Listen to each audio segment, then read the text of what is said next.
حضرت علی اکبر کا مقام، حضرت آیت اللہ تحریری حفظ اللہ فرماتے ہیں کہ وہ جو وقت تھا شہادت کا، ابھی روح پرواز نہیں کی ہے، ابھی ہے، اور وہ فرما رہے ہیں اپنے بابا سے کہ میں دیکھ رہا ہوں جد رسول خدا اور امام علی میرے لیے جام کوثر لے کر آ رہے ہیں۔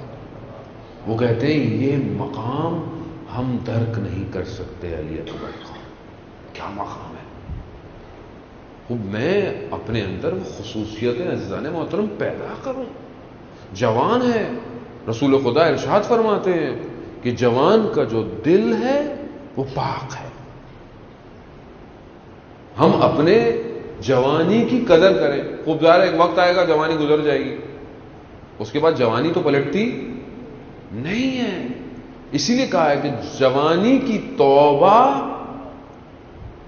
بڑھاپے کی توبہ سے کئی زیادہ بہتر ہے۔ حالانکہ توبہ تو انسان کبھی بھی کر لے، پروردگار ان اللہ یحب التوابین، میں توبہ کرنے والوں سے محبت کرتا ہوں، وہ کبھی بھی کر لے، لیکن جوانی کی توبہ اور جوانی کے اندر خدا کی راہ میں عبادت میں کھڑے ہونا خدا کو پسند ہے۔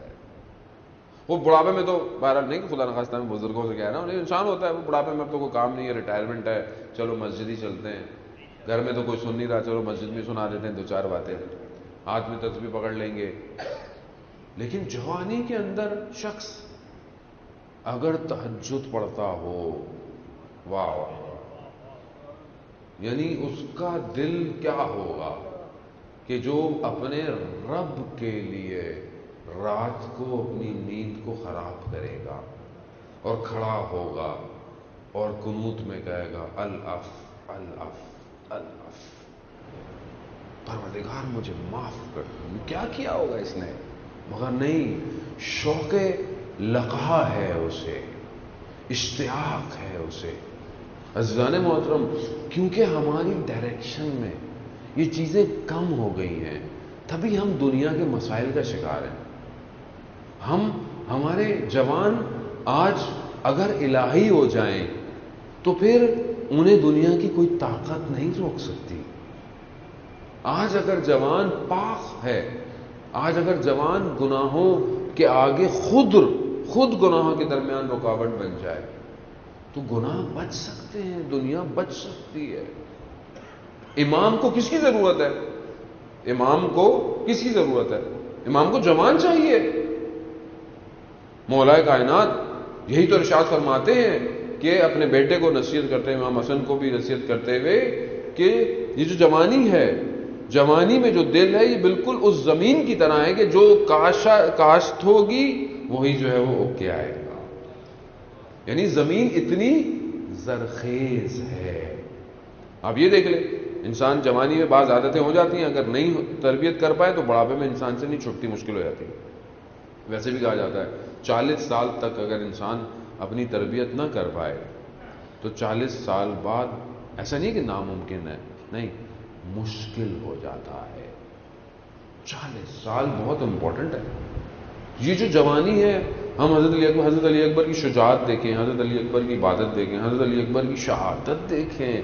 پہلا شہید ہے بنی ہاشم کا، پہلا شہید ہے بنی ہاشم کا، یعنی جذبہ ہے۔ وہ ایک جملہ حضرت علی اکبر کا، یعنی دنیا شاید سونے چاندیاں جمع کر لے، وہ جملہ لکھے تو بھی قیمت نہیں لگ سکتی اس جملے کی۔ کیا جملہ ہے کہ جب امام حسین کو تھوڑی سی نیند آئی اور اٹھے اور کہا انا للہ و انا الیہ راجعون، کہا بابا کلمہ اس درجہ کیوں بلند ہو گیا؟ کہا بیٹا میں نے دیکھا خواب میں کہ ہمارے رقابوں کو پکڑ کر جو ہے وہ پیچھے اور صدا آ رہی ہے کہ یہ موت ان کے پیچھے پیچھے ہے اور یہ پلٹیں گے نہیں۔ تو کہا بابا کیا ہم حق پہ نہیں ہیں؟ اللہ اکبر، یہ ہم سب کے لیے ہے عزیزان محترم، ہم حق پہ نہیں ہیں کیا؟ نہیں، امام نے کہا نہیں حق پر ہے۔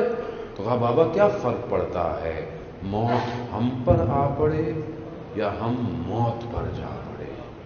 نہیں دیکھ رہے، یہ جہان بینی ہے، یہ ہستی شناسی ہے کائنات کی، کہ کیا فرق پڑتا ہے کہ موت ہم پر آئے یا ہم موت پہ جائے پڑے؟ کیا فرق پڑتا ہے؟